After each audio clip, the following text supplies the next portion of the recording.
Hello friends, आपका स्वागत है हमारे YouTube चैनल विशिष्ट IAS एकेडमी पर।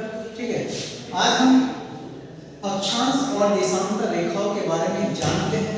अक्षांश और देशांतर रेखाएं क्या होती हैं, ठीक है, इनके बारे में हम जानते हैं।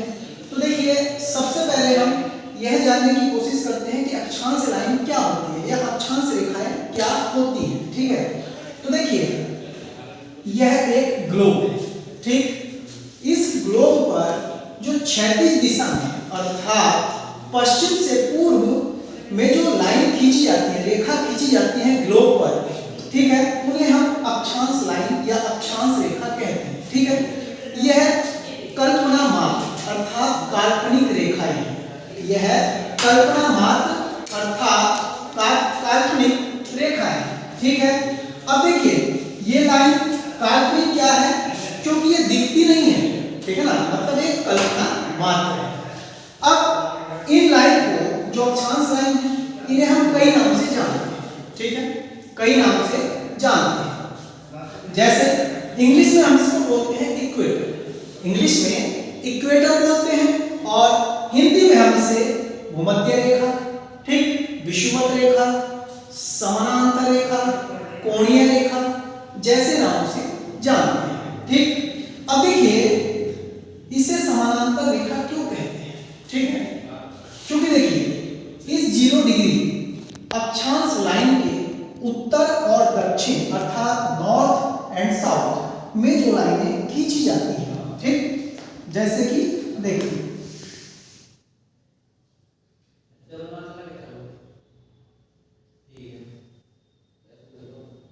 ये अब क्या है, जो ग्लोब पर उत्तर और दक्षिण में 0 डिग्री अक्षांश के लाइन खींची गई है, वे समान अंतर पर खींची गई है, इसीलिए इस रेखा को समानांतर रेखा कहते हैं। क्यों? क्योंकि समान अंतर पर खींची गई है।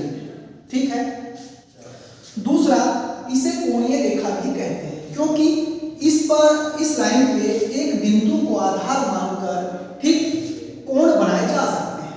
ठीक है, दूसरा, इसे विषुवत रेखा क्यों कहते हैं, क्योंकि ये जो विश्व है उसके बीचों बीच से गुजरती है। ठीक है नहीं, और भूमध्य रेखा, क्योंकि भूमि को भी ये 2 पार्ट में डिवाइड कर देती है, इसीलिए इसे भूमध्य रेखा भी कहते हैं। ठीक, इंग्लिश में इसे इक्वेटर बोलते हैं, और 0 डिग्री अक्षांश इसको कहते हैं, 0 डिग्री अक्षांश, क्योंकि ये 0 डिग्री अक्षांश। ठीक है, अब देखिए, इस 0 डिग्री अक्षांश से उत्तर में अर्थात उत्तरी गोलार्ध में, उत्तर में अर्थात उत्तरी गोलार्ध में 90 अर्थात 90 अक्षांश लाइन होती है, और दक्षिण में भी 90 अक्षांश लाइन होती है। ठीक है, अब देखिए, एक आपने रेखागणित में पढ़ा होगा कि रेखा की परिभाषा, लाइन की परिभाषा। लाइन की परिभाषा क्या होती है कि जो 2 बिंदुओं को मिलाती है, ठीक है, 2 बिंदुओं को मिलाती है, उसे रेखा कहते हैं। ठीक, अब देखिए, हम पढ़ते हैं किताब में कि अक्षांश लाइनों की संख्या कितनी है, तो अक्षांश लाइनों की संख्या हम पढ़ते हैं 181 अर्थात 181।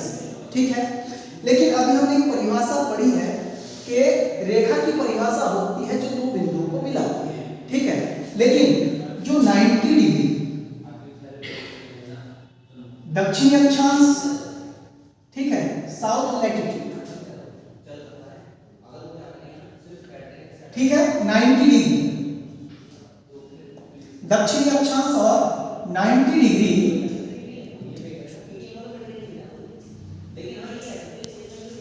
उत्तरी अक्षांश नॉर्थ लैटिट्यूड,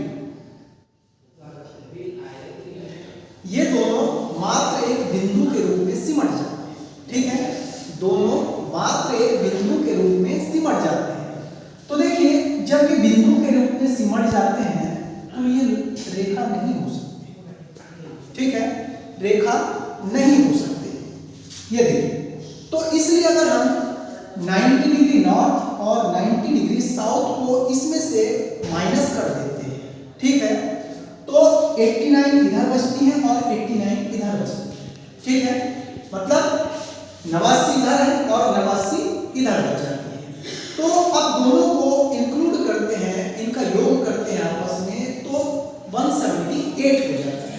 ठीक है, अब एक जो 0 डिग्री अक्षांश लाइन है एक ये हो जाती है, तो 178 प्लस 1 179 हो जाती है। ठीक है, तो देखिए रेखा के आधार पर अगर हम अक्षांश लाइन की बात करते हैं तो 179 होते हैं। ठीक है, लेकिन अगर हम बात करते हैं अक्षांश, अक्षांश कितने होते हैं, तो अक्षांश 181 होते हैं।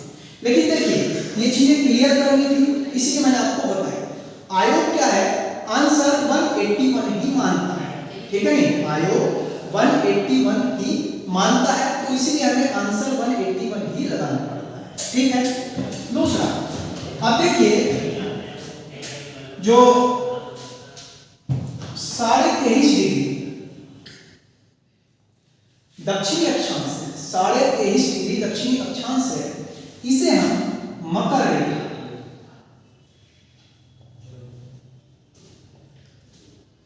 अर्थात ट्रॉपिक ऑफ कैप्रिकॉर्न कहते हैं, ट्रॉपिक ऑफ कैप्रिकॉर्न।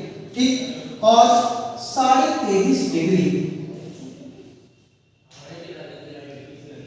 उत्तरी, ठीक है ना, 23.5 डिग्री उत्तरी अर्थात नॉर्थ लैटिट्यूड उत्तरी अक्षांश को हम कर्क रेखा अर्थात ट्रॉपिक ऑफ कैंसर कहते हैं, ट्रॉपिक ऑफ कैंसर। ठीक है, अब देखिए ये जो क्षेत्र है 23.5 डिग्री कर्क रेखा से और 23.5 डिग्री मकर रेखा अर्थात नॉर्थ टू साउथ, ठीक है, उत्तर से दक्षिण को लेकर, इन दोनों के बीच के क्षेत्र को हम उष्णकटिबंधीय क्षेत्र कहते हैं।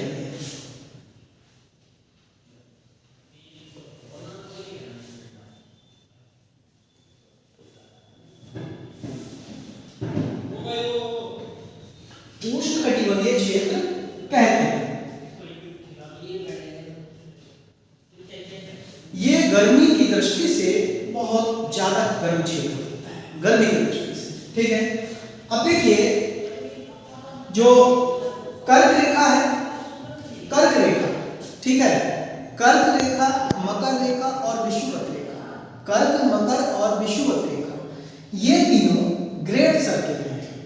तीनों ग्रेट सर्किल एक महाद्वीप है कॉन्टिनेंट, जिससे होकर तीनों ग्रेट सर्किल गुजरते हैं। उस कॉन्टिनेंट अर्थात महाद्वीप का नाम है अफ्रीका, अफ्रीका महाद्वीप। ठीक है, यह नाम। अब देखिए कभी कभी क्वेश्चन आप पूछा जाता है आपसे कि कौन सी नदी अर्थात कौन सी रिवर कर्क रेखा को दो बार विभाजित मतलब दो बार क्रॉस करती है। ठीक है, दो बार। तो देखिए कर्क रेखा को भारत की एक नदी है माही, माही नदी है राजस्थान में दो बार इसको क्रॉस करती है। ठीक है, इसके बाद विषुवत रेखा, विषुवत रेखा को कौन सी नदी दो बार पार करती है, क्रॉस करती है, तो विषुवत रेखा को जायरे अर्थात कांगो नदी दो बार क्रॉस करती है जायरे देश में, ये अफ्रीका महाद्वीप में। ठीक है, इसके बाद एक क्वेश्चन और बनता है कि कौन सी नदी मकर रेखा, कौन सी नदी मकर रेखा को दो बार क्रॉस करती है, कौन सी नदी मकर रेखा को दो बार क्रॉस करती है, तो उस नदी का नाम है लिम्पोपो। कौन सी नदी मकर रेखा को दो बार क्रॉस करती है, तो उस नदी का नाम है लिम्पोपो। यह दक्षिण अफ्रीका में स्थित है। ठीक है, अफ्रीका महाद्वीप में है ये भी। अब देखिए इसके बाद, ठीक, इसके बाद एक और चीज है कि इसमें निम्न अक्षांश और उच्च अक्षांश, निम्न अक्षांश और उच्च अक्षांश। ठीक है, अब देखिए निम्न अक्षांश जो 0 डिग्री से 5 डिग्री नॉर्थ 5 डिग्री साउथ के जो अक्षांश होते हैं उनके बीच की जो दूरी होती है उसी को अर्थात देखिए यहां देखिए ये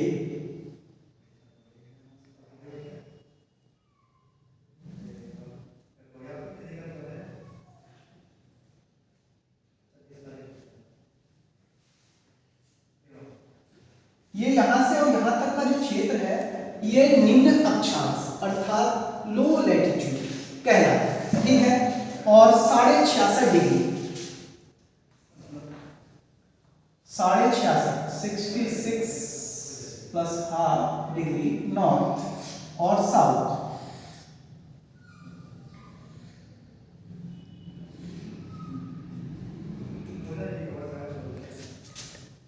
ठीक है, से 90 डिग्री तक का जो क्षेत्र होता है वह उच्च अक्षांश हाई लैटिट्यूड कहलाता है। ठीक, आगे देखें। देखिए एक और आपने सुना होगा अश्व अक्षांश अर्थात हॉर्स लैटिट्यूड। अश्व अक्षांश अर्थात हॉर्स लैटिट्यूड 30 से 35 डिग्री अक्षांश, चाहे वो नॉर्थ है चाहे वो साउथ है। ठीक है, तब के जो अक्षांश होते हैं उनको हॉर्स लैटिट्यूड कहते हैं। ठीक है, अब देखिए हॉर्स लैटिट्यूड क्यों कहते हैं, क्योंकि एक कहावत भी है, प्रचलित है पहले, कि जो यहाँ से जब नाविक गुजरते थे तो यहाँ साइक्लोन बनते थे। ठीक है, साइक्लोन बनते थे और क्या होता था, जो नाविक चलते थे अपने साथ घोड़ों को लेकर चलते थे। ठीक है, अब उस साइक्लोन के चक्कर से बचने के लिए, ताकि उसकी गति कम हो सके, ये घोड़ों को वहां डाल देते थे समुद्र में, और जिससे उसकी गति थोड़ा वहां कम हो जाती थी और उस क्षेत्र से अपनी नाव को ये आगे निकाल ले जाते थे। ठीक है, तो ये अश्व अक्षांश अर्थात हॉर्स लैटिट्यूड होते हैं कितने, 30 से 35 डिग्री, चाहे नॉर्थ है चाहे साउथ है। ठीक है, 30 से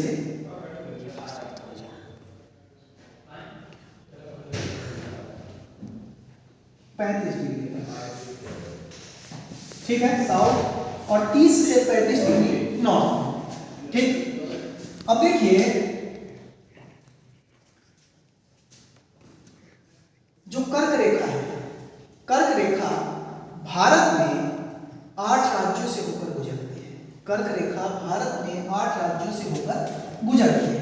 अगर हम इसका वेस्ट टू ईस्ट सीक्वेंस देखते हैं, पश्चिम से पूर्व, तो उसमें आपके जो राज्यों का क्रम आता है, सबसे पहले आपका आता है गुजरात,